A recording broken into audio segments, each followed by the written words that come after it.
Muito boa tarde.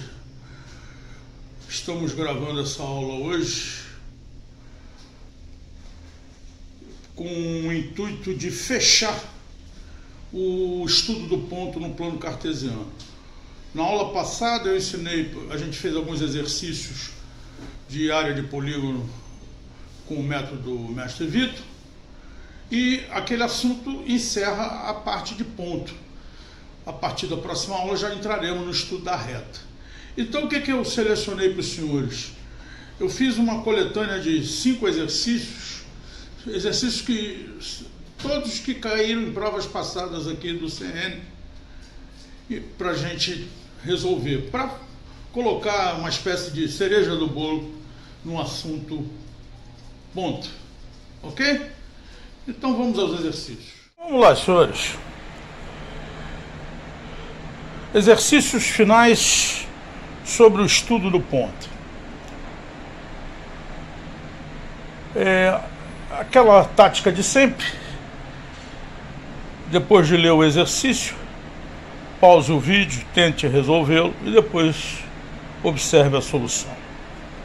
O primeiro exercício que eu trago para os senhores diz assim: determine os, ou pode ter um ou mais, pontos P que equidistam dos pontos A 2,6 e B menos 2,5. Tá, até aí é um exercício que você já está habituado a fazer, né? Mas precisa de informação sobre o ponto P. E aí vem ela. Sabendo que eles estão distantes 2 unidades de comprimento da reta R. Tá, mas o que tem a reta R? Que é perpendicular ao eixo de X. Então a reta R é uma reta perpendicular ao eixo de X, é uma reta vertical no plano cartesiano. E o intersecta, né? Intersecta o eixo de X no ponto de abscissa igual a 1. Ora, se intersecta no eixo de X no ponto de abscissa igual a 1, é porque o ponto de interseção é o ponto 1, 0. Então, em resumo, o problema é o seguinte: ele quer saber quais os pontos que equidistam desses pontos dados aí, A e B, e ainda distam 2 unidades de comprimento de uma reta perpendicular ao eixo de X. Reta perpendicular essa que corta o eixo de X no ponto 1, 0. Tudo bem? Pause o vídeo, tente resolvê-lo e depois observe a solução.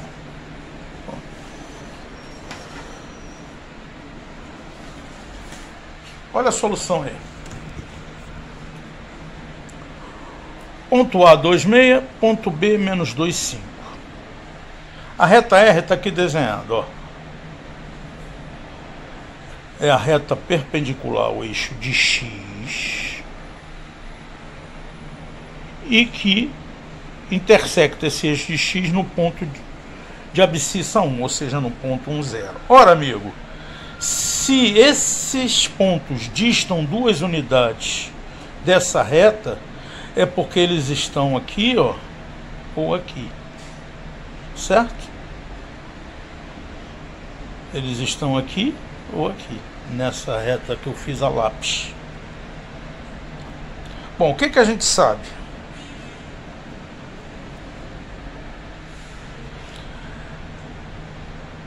A gente sabe que o ponto A é 2,6 e o ponto B é menos 2,5 e o ponto P é equidista. Se equidista, AP é igual a PB. O que eu sei do ponto P? Por enquanto nada. Então tá aqui, ó. X menos 2 ao quadrado, Y menos 6 ao quadrado, X mais 2 ao quadrado, distância, distância. Eleva tudo ao quadrado, faz produto notável. Você já, acho que já está treinadinho em fazer isso. Então, eu consegui uma relação entre os pontos, que é a relação y igual a 11 menos 8x sobre 2. Conforme já lhes disse anteriormente, a abscissa desse ponto ou é 3 ou é menos 1, para poder distar 2 unidades da reta vertical. Então agora, nessa relação aqui, eu vou substituir o x por 3, e aí eu vou encontrar menos 13 sobre 2, Então um dos pontos é 3 e menos 13 sobre 2. É um ponto aqui embaixo, ó. Ponto mais ou menos aqui onde eu estou com a caneta. E substituir também a abscissa por menos 1. Aí no caso deu 19 sobre 2. Então aí já é um ponto lá em cima, ó. Menos 1, 19 sobre 2. Já é um ponto mais ou menos aqui. Então está aqui a resposta. Ponto P, 3 e menos 13 sobre 2. Ou ponto P, menos 1 e 19 sobre 2. Está correto, senhores? Vamos ao segundo exercício. O segundo exercício diz assim: considere o triângulo ABC do R2 com vértice B igual a 5 e 12. Pelo ponto M, ponto médio do lado AB, traçamos uma reta paralela ao lado AC que intersectará, ou que irá intersectar, melhor dizendo, o lado BC num ponto H, tal que BH é igual a 5 raiz de 5. Sobre o vértice C, sabe-se que sua abscissa é maior do que a abscissa do ponto B e que ele pertence ao gráfico, opa, me deu uma dica boa aí do ponto C, pertence ao gráfico da função y igual a x mais 7. Então, senhores, eu só conheço o ponto B, ele quer as coordenadas de C, não me informa as coordenadas de A, mas diz que pelo ponto médio eu traço uma paralela ao outro lado. Oba, isso já vai um cheirinho de semelhança, né? Bom, pausa o vídeo e tente resolvê-lo. Então daqui vai a solução. Só para montagem da figura, eu ainda vou deixar anunciado aqui, ó. Ó, você tem um ponto B aqui, 5, 12. Triângulo está aqui. BAC. Aqui está o ponto médio. Ponto médio do lado AB. Por esse ponto médio eu traço uma paralela ao lado AC. Quando eu traço essa paralela, ele diz que corta H, tal que BH mede 5 raiz de 5. Essa distância aqui é 5 raiz de 5. Essa distância que vai de B até H, tá certo? Quando eu falei que tinha um cheirinho de semelhança, né, à toa. Repare aqui, ó. O triângulo BMH é semelhante ao triângulo BAC. Logo, se eu tracei a paralela pelo ponto médio, H também é ponto médio de BC. Né? No momento que isso aqui é semelhante, aqui é 1 para 1, aqui também é 1 para 1, né? Na semelhança. Então, senhores, BC é o dobro de 5 raiz de 5. Ora, BC é o dobro de 5 raiz de 5, a distância de BC é 10 raiz de 5. Agora ficou fácil, porque eu sei que C pertence a y igual a menos x mais 7. Logo, C pode ser escrito dessa forma: C e 7 menos x. E vou igualar isso tudo a 10 raiz de 5. Fazendo aqui as continhas, ficou x menos 5 ao quadrado, 7 menos x menos 2 ao quadrado, igual a 10 raiz de 5. Tudo isso elevando ao quadrado vai ficar assim: x2 menos 10x, 25, x2 10x, 25 igual a 500. Isso dá 2x2 igual a 450, x2 é igual a 225, consequentemente x é igual a mais ou menos 15. Aí vem aquela informação: a abscissa de C é maior do que a de B, então só vale o 15. Se só vale o 15, 15 é a abscissa, 7 menos 15, ordenada menos 8. Bacana, né, esse problema? Tudo consistia em enxergar essa semelhança aqui desses dois triângulos, do EBMH e do BAC. Enxergando essa semelhança, a coisa ficava tranquila. Vamos para o terceiro? Esse terceiro probleminha é muito interessante. Sabe-se que os pontos A menos 2m, B, P mais 1, 5 e C, 1, 3, são pontos que pertencem à função quadrática de real em real. Estabeleça uma relação entre MP. Olha, o que a gente quer dizer com isso, senhores? Pause o vídeo e tente resolvê-lo.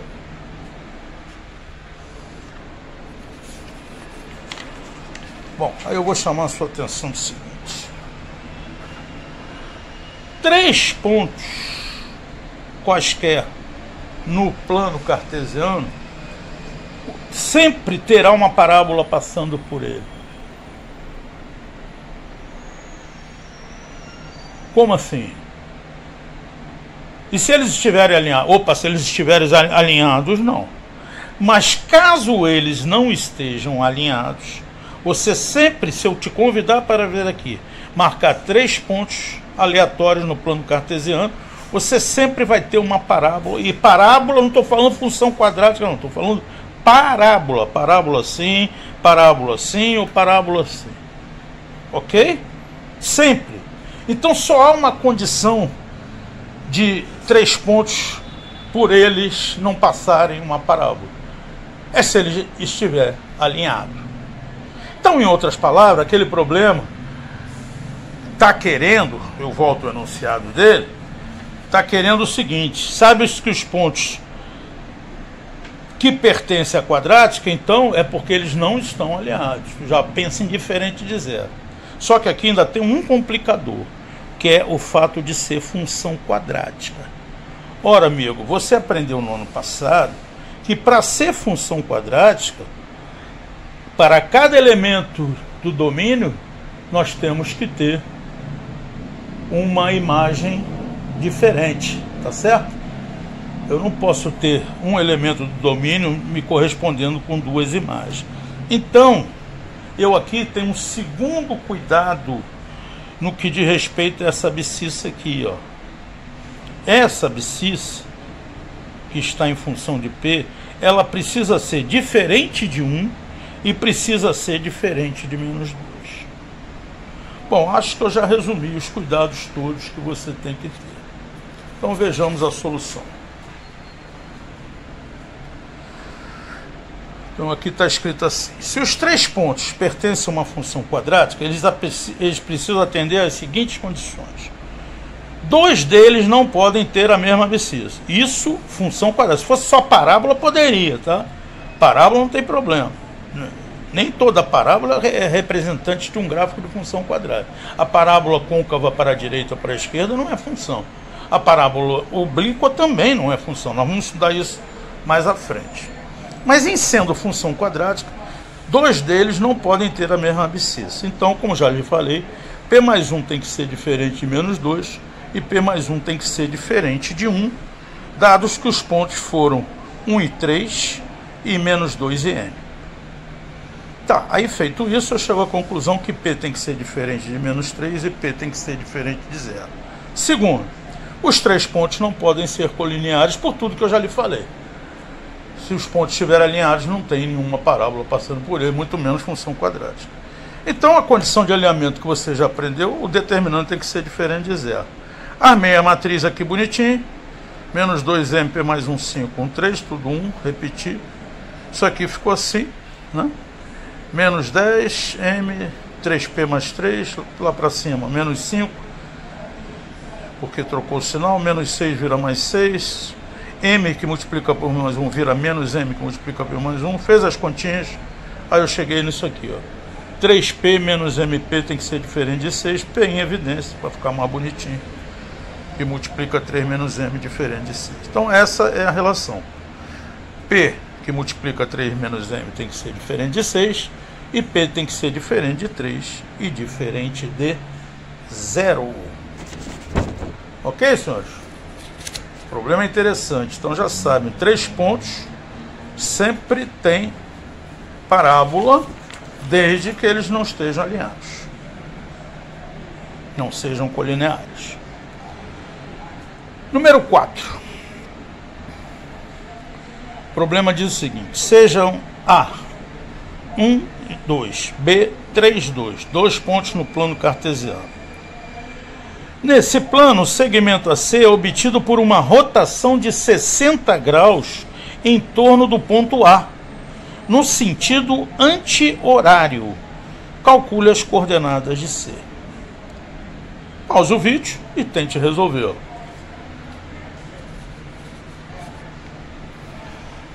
Aqui, ó. A história é essa aqui, ó. A história é exatamente essa. Eu tenho um ponto A aqui, ó, 1, 2. Eu tenho um ponto B aqui, 3, 2. E aí é feita uma rotação de 60 graus, ó, uma rotação de 60 graus no sentido anti-horário para se obter esse ponto C. Ora, se é feita uma rotação de 60 é porque esse ângulo é de 60. Se eu fiz a rotação do segmento AB, ele continua sendo o mesmo segmento que AC em termos de tamanho. Logo, isso aqui é igual a isso. Bom, se isso aqui é igual a isso, esse ângulo é 60, esses dois aqui também são 60, o que me leva a concluir que eu estou diante de um triângulo equilátero. Aí fica fácil. Aí fica fácil. Se o ângulo A é 60, AB é igual a C, o triângulo é equilátero. Já achei logo a abscissa do ponto C que ele está querendo, que vai ser a média aritmética de 1 e 3, né? 1 mais 3, 4 dividido por 2, 2, que aqui é mediano. Então a abscissa está aqui. E a ordenada é 2 unidades, porque o triângulo está posicionado aqui em 2, né? Na ordenada 2. E mais a altura do triângulo equilátero. A altura do triângulo equilátero, todo mundo sabe que é L raiz de 3 sobre 2. Ou, melhor ainda, 2 raiz de 3 sobre 2, como eu sei que o lado é 2. Então a altura desse triângulo equilátero é raiz de 3. Então a ordenada do ponto C é 2 unidades mais a altura do triângulo, que é a raiz de 3. Então está aqui, ó, as coordenadas de C é o ponto 2 e 2 mais raiz de 3. Esse então foi o quarto exercício. O exercício também caiu em prova aqui do CN. Finalmente o quinto exercício, esse não foi prova do CN não, esse exercício caiu na AFA. Foi na AFA? Foi, na AFA. Ele diz assim, ó, observe a figura. E nessa figura está representando, estão representando o gráfico da função, essa função aqui, que é uma função quadrática, menos x2 menos x mais 2, e o polígono ABCDE. ABCDE. O ponto C é o vértice da função, o ponto B e D possuem ordenadas iguais, e o ponto A e E são os zeros da função, são as raízes. Então ele deu a função é essa aqui, está dizendo que C é o vértice, vai ter que lembrar alguma coisinha do ano passado, né, de vértice de função quadrática, para a gente poder resolver isso. Não é difícil, está tudo assim bem explicadinho de como se obtém, né? Eu comecei aqui destacando quem é A, B e C. A é menos 1, B é menos 1 e C é 2. X do vértice, menos B sobre 2A. Então tá aqui, ó, menos 1 sobre 2 multiplica menos 1. Isso aqui deu menos 1 sobre 2. Substituir na função, achei o y do vértice. Substituir o x por menos 1 sobre 2, ficou essa expressão aqui. Ficou menos 1 quarto mais 1 meio mais 2. Fazendo o MMC, tirando aqui os cálculos, deu 9 sobre 4. Então tá aqui, senhores. Esse ponto C é menos 1 sobre 2 e 9 quartos. Esse ponto C aqui já está. Vou botar aqui um tiquezinho dizendo que ele já está resolvido. Em seguida, eu destaquei o ponto D, porque o ponto D é muito fácil, né? O ponto onde a curva corta o eixo de Y. Então, é isso aqui, ó. É esse valor aqui, a ordenada. Então tá aqui, ó, ponto D, 0,2. Então o ponto D também já está resolvido. Bom, como ele diz que a ordenada de B é igual a de D, eu igualei tudo a 2 para achar a ordenada de B. Isso aqui me deu uma equação de segundo grau incompleta. Menos x2 menos x igual a 0. Botei x em evidência. 0 não serve porque o 0 já é correspondente ao D. Então sobrou o menos 1, a outra raiz. Então está aqui o ponto B, menos 1 e 2, tá? Tá faltando quem? Falta o A e o E, que são as raízes. Bom, se são as raízes, é só igualar a zero. Resolvi aqui para o subproduto, que fica mais simples. Já multipliquei por menos 1, né? Aí ficou x mais 2, x menos 1 igual a zero. Uma raiz é menos 2, a outra é 1, que significa que o ponto A é menos 2, 0 e o ponto E é 1, 0. E depois de tudo isso, coloquei no esquema do mestre Vitor, começando pelo A, menos 2, 0, depois o B, né? Na ordemzinha direitinho, ó. Comecei pelo A, o A está aqui, ó. Cadê o A? Está aqui, menos 2, 0. Depois o B está aqui, menos 1, 2. O C está aqui, menos meio, 9 quartos. O D é 0,2 e o E 1, 0. Repeti o menos 2, 0 aqui, fiz os cálculos e encontrei 1 meio módulo de menos 33 quartos. Ora, isso é a mesma coisa que 1 meio multiplicado por 33 quartos. Resposta final, 33 sobre 8 unidades de área, aproximadamente 8,125, se eu não estou enganado. Certo? Então é isso, senhores. Com isso, mais uma vez, repito, a gente encerra o estudo do ponto e na próxima aula já falaremos então do estudo da reta. Forte abraço a todos, fiquem com Deus.